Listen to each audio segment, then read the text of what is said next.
to my channel. I hope you are all well. I've got something in my throat. Ugh. I hope you are all well, and if you're new here, thank you for tuning into the video. I swear it's really hard to get these intros out. Welcome to a brand new video. Today I'm doing a requested video by a few people actually. It has been something that I think a lot of people have been wanting to know sort of more about. So as you can tell from the title, it is Miss Great Britain. I did compete in Miss Great Britain this February as Miss Middlesex, wearing my sash. And yeah, I was just going to give you some more insight into the competition, to how it made me feel, to the whole process of it, and to sort of try and give insight into the stereotype, because me myself, I had no idea about pageants until I went into obviously a pageant, and to experience it now to what I thought before, it's actually really different, and I'd like to try and sort of put that message across to everyone, because I feel like there's such a harsh narrative on the pageant industry and I don't know why. If you do like this video and any of my other videos, please do like them, comment. I do take time to look through everything and respond to everything as well. It does mean a lot that everyone is supporting me, and I'm very grateful for that. As well, to subscribe and turn your post notifications on for me, so that when I do upload another video, you do get a notification straight away. That would be greatly appreciated. So everything, all my social media is going to be linked down below. Just take some water. I'm a bit parched, or perched, whatever it is, parched. Okay, so Miss Great Britain, where do we start? So around, God, just before Christmas 2019, I was awarded Miss Middlesex. And it was the best feeling ever. I had a sponsor, which was actually my sister's company, Radiance Vitality, specialising in all things spiritual and healing. I'm going to link down her business down below. She's literally amazing, from Reiki to massages to facials to general holistic therapies. She is the girl to go to. Oh my God, that water's giving me like... Sorry, I literally had to just cut it off because I had a sneezing fit. I can't even deal with my hay fever this year. Is it just me, or is everyone's hay fever awful? Anyways, what I was saying is my sister was my sponsor, and I was greatly appreciative of that, because that got me into the competition. You know, without a sponsor, is what I learned, is that you can't get into pageants without a sponsor. Sponsors are obviously there to sponsor you, so they get advertisement. However, they do have to pay a fee. That is recognised in Miss Great Britain. They are advertised as you're walking along the stage. They're advertised on the websites. They do get coverage. But understandably, a company like, an organisation, sorry, like Miss Great Britain, they do have costs, they do have things that need to be funded. So that sponsorship fee goes towards that, and I'll get into that later on. But there's some things that are obviously covered within the sponsorship fee that I think is actually really good. So anyways, I'm rambling on. When I was awarded Miss Middlesex, obviously I was very excited. I was on the website, I was added to Facebook groups. Everything was really cool. I was just so excited to sort of experience this. I had no previous pageant experience, none at all. So you can imagine it's a bit of a, you know, scary thing to be doing and putting yourself out there to be judged. Now, in the months up and coming to the competition, I actually left myself really short. I had about 3 months to get prepared for this competition, and that just wasn't enough time, to be honest. I had a full-time job where I was working every Saturday. I literally wasn't getting home till like 7, 8 most evenings. It was very, very full on, and I just threw myself into this and I committed to it, so I had to do it, and I didn't want to let anyone down, especially my sister, being that she'd sponsored me. So yeah, I really tried my best. I put my all into it. And I just researched as much as I could. I watched as many videos as I could. I didn't get any training. I didn't get any professional advice. I just did this on my own. And fast forward to all the upcoming things that happened with Miss Great Britain was the day of the rehearsals. Now, Miss Great Britain worked in a 2-day slot. So you have the day of the rehearsals and then you have the final, which is the next day. So you get to stay overnight in a hotel, which was amazing, but this is where the sponsorship fee comes in. So that's where you're paying for your accommodation and obviously meals and things like that, and transport obviously from the hotel to the arena. It was at Leicester Arena. So yeah, obviously I had got a dress because you had an evening wear round, then I'd had an outfit for fashion wear, and also a swimwear round. So they're the 3 rounds that you need to be dressed for. Being Miss Great Britain, they were very colour coordinated, so they all had to be red, white or blue, apart from the evening wear, which could be anything of your choice. This is like the ball gown moment, the, you know, Princess Diaries or whatever you want to call it. So I had everything with me, I was packed and ready to go, and I had my sash, pretty much everything, and I woke up on the day of the rehearsal when I was supposed to be driving up to Leicester, and I just felt sick. Like, I mean, sick to my stomach. I was so scared. I couldn't get out of bed. I just felt this rush of anxiety that was just like nothing, I don't know, I've ever felt before. And I mean, we all get nervous, we all get panicky, but this was like a pure fear had just taken over my body, and my whole body was just rejecting it. It was like, no, like, you can't do this. You're not going to go. There's no point. All these bad thoughts were in my head, and I just laid in bed and rolled over and thought I'd push my phone under my pillow and just ignore it. Just ignore it and it will go away. Coming to the realisation that it was getting to 7 o'clock, 8 o'clock. I was supposed to be leaving by 9 o'clock to get there on time, and I'd realised I wasn't ready, I wasn't dressed, nothing was sort of organised, I didn't really pack. I was staying at a friend's house at the time, and I needed to come home to get my stuff as well as go to Leicester, which was like a whole different diversion, and it was just going to take so long. So I realised I messed up at this point, and I was like, even if I want to go, I'm going to be so late and there's no point. So I think I called my sister at this point. Yeah, I called my sister and I just said, look, I can't do this. Like, I'm scared. I genuinely don't feel like I can put myself in this position.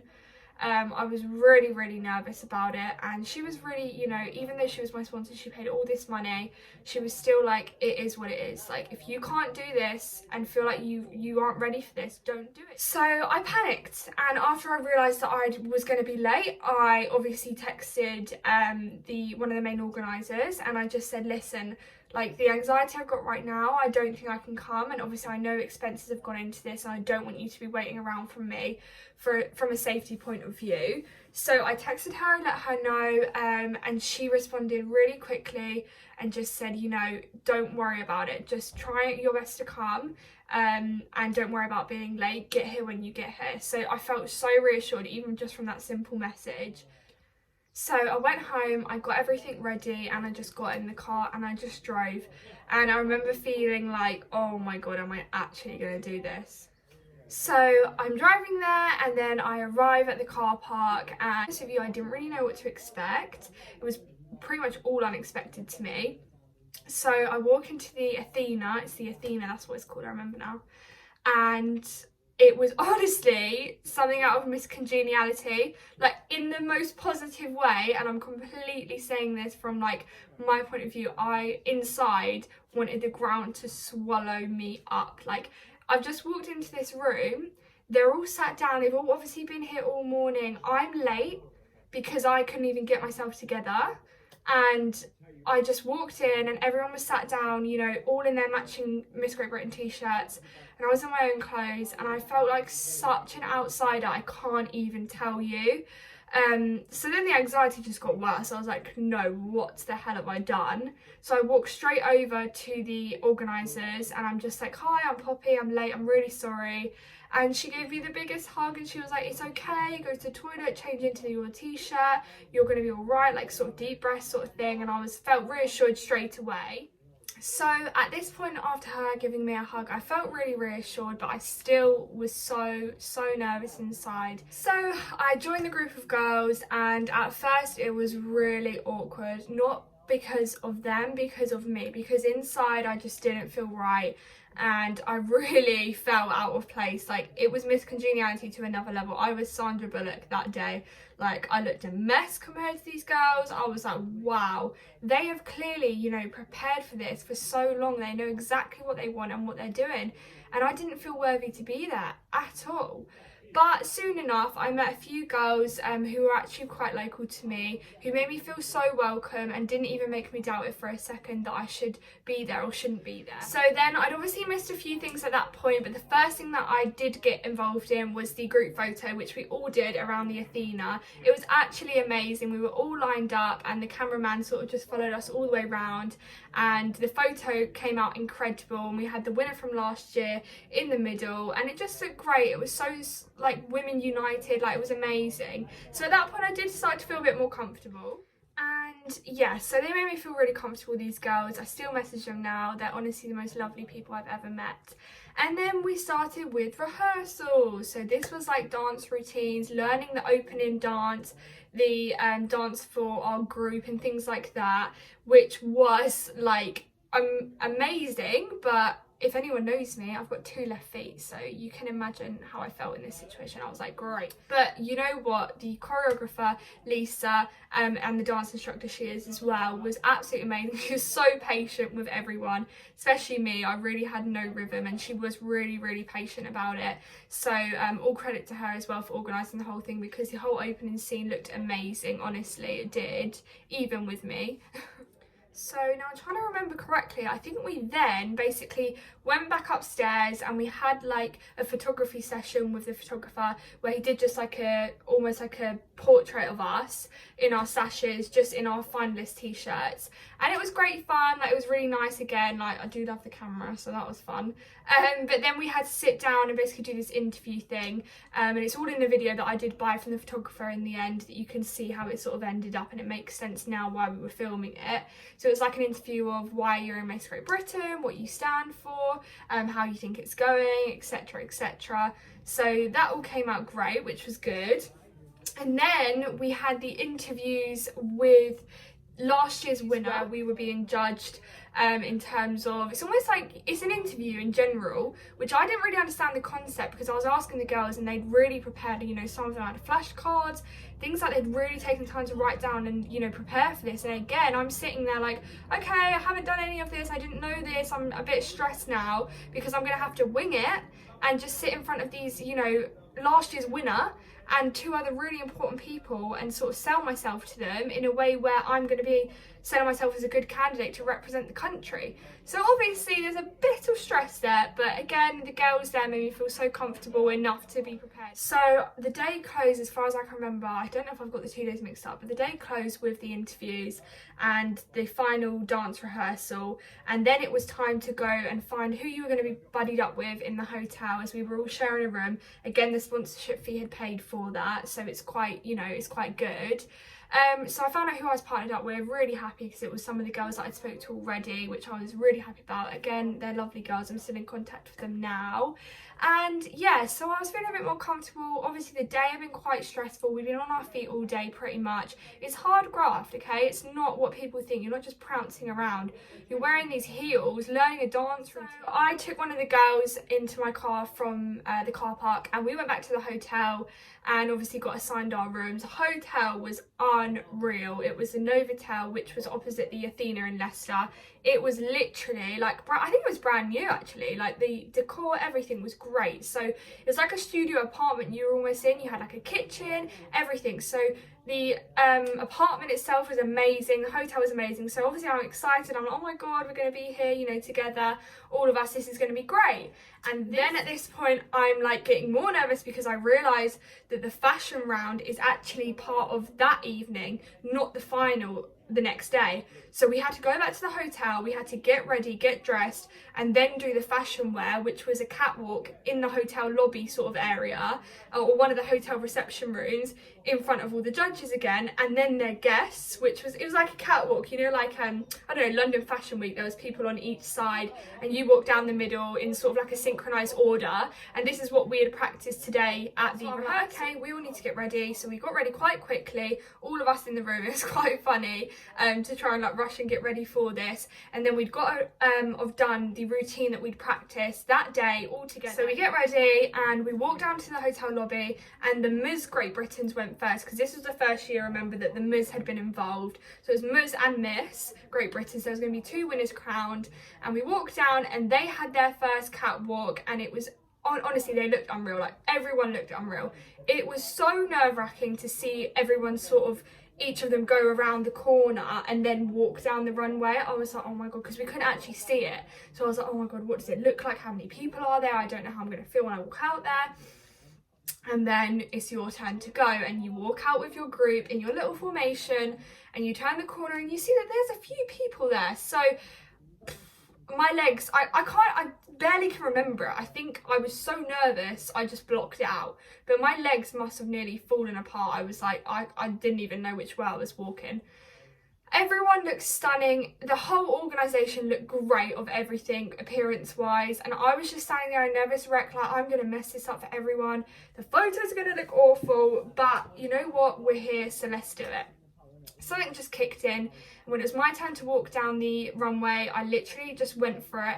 Try my best to smile. So I smiled, I walked down, you got to sort of pose to each judge, and obviously that was over really quickly, because I think my nerves were so bad that it all just finished quite quickly.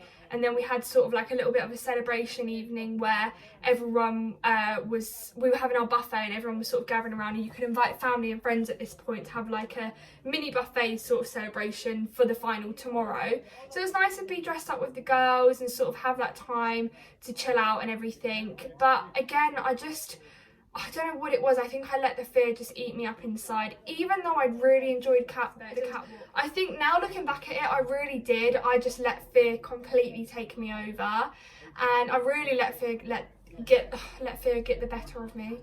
And yeah, I was nervous. I'll admit it. I was scared. I wanted to go home at this point, you know. These girls are stunning, and I'm standing there with no preparation, no experience, and I've got to go up against all of these girls tomorrow. Like, why? You know, why should I put myself through that? So I went back to the hotel room, I had a chat with some of the girls, and I just said, listen, this is nothing personal to you guys, this is nothing personal to the organisation. I just can't do this. Like, I feel low, I feel no confidence, I feel ugly, I don't feel like I fit in here, and I need to go. I need to go. And I wimped out. I completely wimped out. I was scared, I was nervous. And I just thought, you know what, I experienced the rehearsals, that's it. I don't need to prove any more to myself. I proved I can do that, at least. I went back to the room with the girls and I packed my bags, and I said that I would text the organiser, because I felt so nervous and anxious to even go up to her and say, you know, I'm going home, like, I can't do this tomorrow. So obviously I'd text her from a professional point of view. I thought, I can't let her worry where I am or whatever, for health and safety reasons, if there's a fire, etc.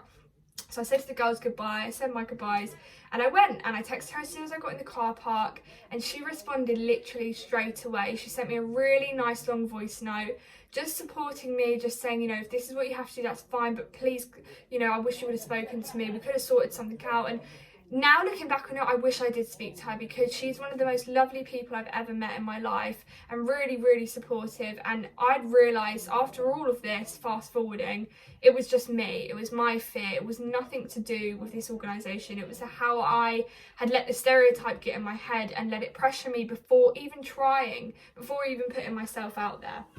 So I went home. I drove home that night. It took me about 2 hours to get home. And on the drive home, I was convinced it was the best decision. I was like, no, that's it. Congratulations to everyone tomorrow. We're still going to support them, but I can't do it. So I went home and got McDonald's, because I was so hungry at this point. Cup of tea, sat down, went to bed, pretended like everything was okay. And obviously it wasn't. So the next morning I wake up and it's the day of the final. And I shot out of bed. I literally shot out of bed. And in my head, I was like, no, like, this is not right. I was like, what have I done? Why have I left? Am I stupid or what? Like, I just drove 2 hours home, and now all I want to do is be there. So I'd obviously slept on it, the anxiety had kind of gone, I had my comfort of being at home and being comfortable, and I'd realised that the whole time everyone was supportive, the girls were supportive, the company, organisation was supportive, no one made me feel uncomfortable, it was just how it was in my head. And I thought, I can't miss this, and then I got fear of missing out. So I got all my stuff and I voice noted Gemma. I said, listen, you're going to think I'm an idiot, but I really want to come back. I know I said I was scared, I know I said I was nervous, but I need to throw myself into this. And my whole personality just switched. I was like, I'm going for it. I'm going to try. I have to try, because I'm not someone who quits. So she was more than happy. She was like, we're so happy you said that, like, please come back, we're just doing some more rehearsals for the final tonight, so get here as soon as you can. And I literally, no further than that, brushed my teeth, got in the car, just drove straight there. And I'd missed out again on a couple of hours of rehearsals, so and when I got there, honestly, they just threw me into it in the most positive way. Like, she was like, right, it's fine, I'm going to show you the dance, you're going to be fine, like, don't worry, you can get this. All the girls, I've never felt like that much support when I walked in. All the girls are hugging me. The current winner now as well of 2020 Miss Great Britain, Jen, she was literally like a mother to me. She was like, oh, I hope you're okay, like, you know, we really missed you. And I was like, I didn't think anyone would miss me, I didn't think anyone would care. But all the girls were really sweet about it, and it was amazing, especially my friend Brooke as well. Brooke actually was the one who texted me that morning, was the reason also that I went, because I shot out of bed, and when I saw her text message, she'd asked, why did I go, like, come back, you can do this. And it was more of a reason to come back. So to be honest, without Brooke, I wouldn't have gone back, so it's all credit to her really as well. And she just made me feel comfortable. They all did, and they all hugged me. They all said, you know, it is what it is, we're all in the same boat, okay? Some of us are all beginners, some of us have prepared, but that's the beauty of pageants. And then we're doing the dance routines. Before I know it, we're having dinner, we're getting ready, getting our makeup done, getting our hair done. Honestly, it was like something out of a film, like to walk into a room and just see hairdressers and makeup artists everywhere. It was an unreal experience for me. I felt like a little girl inside. I was so excited. I was getting my hair done, I was getting my makeup done. It was amazing. Honestly, if I could relive that moment, you know, they made you feel really valued. So get dressed, and we've got to wear our fashion wear for the opening round, and Daisy and Ellie O'Donnell were the judges, guest judges. So inside I was screaming because they're like two of my favourite people in the whole world. Serious fangirl moment there. I don't even care how that comes across, but honestly, they're like my idols to a T, like two of my biggest inspirations. So I couldn't even deal with the fact that they were going to be there, and that's also what I couldn't miss out on, even getting a glimpse at them. So yeah, we got dressed, we got in the coach, we went to the arena, and we had to bring our gown with us and our swimwear, because you've got to do like a quick change in between the intervals to then go back out and do the rounds. So we walk out there and everything's fine, nothing was nerve-wracking. We had to do this dance, the lights were shining down on us, I can see Ellie and Daisy, and I was like, oh my god, my heart's gonna fall out my chest. The girls looked amazing. The smile couldn't even like describe how I felt in that moment. It was just so unreal. Like, this whole organisation had just come together, and I felt so empowered, and like, you know what? This is so not the stereotype. This is about women. This is about empowerment. This is about just being who you are and standing up for that. And it doesn't matter where you come from, who you are, how much experience you've had, you are important. And I felt that in that moment. It was amazing. And then obviously we had a swimwear round. That was nerve-wracking, to say the least. I'm walking out there in hardly any clothing. But you know what, I've always been quite body confident, and I wanted to sort of portray that, because that is true to me. So I just strutted my stuff, I walked out there, saw Ellie and Daisy, like, I was starstruck at that moment, so I don't even know how my facial reaction looked. Probably awful.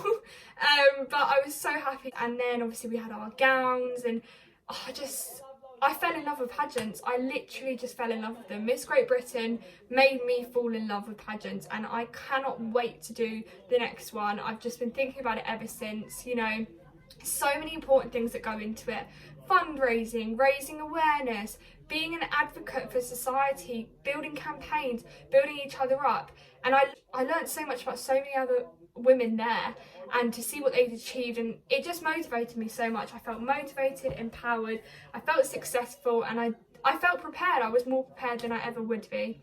And to the girl who started this experience with zero confidence in herself that she could do something like this, to someone who walked away, who this competition had built her. This competition had built that confidence and showed her, you know what, you had this in you all along, you just didn't use it and you didn't know where to find it. And Miss Great Britain did give me that back again. It made me feel me again. It made me feel confident and enriched and enlightened and just empowered, like so empowered. And I was on such a high for so many days after. I was so glad I did it. Stupid to ever not think I could do it. And my advice to anyone getting into the pageant industry, you can do it. These girls are not like the girls on telly, okay? You can do this. They will support you. They will empower you. There's a lot of hard work that goes into this. It's not just beauty. It's not just standing there. It's charity work. It's hard graft. It's standing up for long periods of time, practicing dance routines. Like, there's a lot that goes into it, so you need to be prepared in that sense, mentally and physically. But you also need to remember that you're going to be an advocate for society, and charity work is really important and campaigns are really important. And I was inspired by so many of the girls. I've learnt so much. And yeah, it was a whole whirlwind, and I know I rushed that last part, but it felt rushed in my head because I was on such a high. And I drove home that night as soon as the winner was announced, which was Jen, and fair play to her. She was honestly amazing. Beautiful, beautiful person. Inside and out, genuinely like one of the kindest souls I think I've ever come across. And to hear that she'd won just filled me with joy as I drove home. I was like, you know, this has all been worth it. I didn't come away a winner in terms of winning a title. I didn't come away in terms of being placed in the top 10. I came away that I participated in one of the biggest organisations in the UK, and I felt nothing but empowerment, and I came away with friends, you know? What more can you want? It's literally the participating that I came away with, and I'm happy with that, and I would be happy with that, you know? Moving forward, I'm definitely more prepared now for pageants. Looked into it a lot more. I'm, you know, open to get more training and things, and obviously with COVID and stuff going on now, there's not a lot going on right now, but I have a few things under my belt, so there's more to come with the pageant side for me, definitely. And I'd just like to take the time to say thank you to Miss Great Britain for the opportunity and for the support and for dealing with my craziness of driving back and forth, 2 hours here, 2 hours there. I mean, I don't know how you put up with it, but thank you so much. And to anyone who is interested in joining Miss Great Britain, please feel free to pop me a message if you want anything else explained, or pop them a message or an email. They're more than happy to respond to things. They're really great at getting back to you, and they are just the nicest organisation. And if you want my advice, if you want to enter, do it, because it will be worth it. No matter what the outcome, you'll feel some sort of achievement, I promise you. So after that long-winded story time, I hope that all just enlightened you into a whole different aspect, because I haven't admitted that to anyone yet, what I did. I didn't tell anyone really that I drove home and I chickened out and everything, because I felt pressured not to tell anyone. But you know what? I'm going to be honest. So thank you for listening to me ramble on. If you've got any more questions, please feel free to pop me a message via my social medias that I'm going to link down below. Please give the video a thumbs up if you did like it. It took me a long time to film due to noises outside and things I kept trying to cut. And it took me a lot of courage to admit this and to give this sort of insight for myself. Please do subscribe. There's going to be a lot more content coming from me, and turn the bell notifications on if you want to be notified when a new video is uploaded. If you need any information on Miss Great Britain, I'm going to link their website down below, and you can have a look over sort of what they're all about as well, and how to enter for next year, and maybe I'll see you there. So thank you so much for watching. Stay safe, everyone. Like, subscribe and comment, share and support, please. It means the world to me. Have the best week ever. Take care, guys. Bye.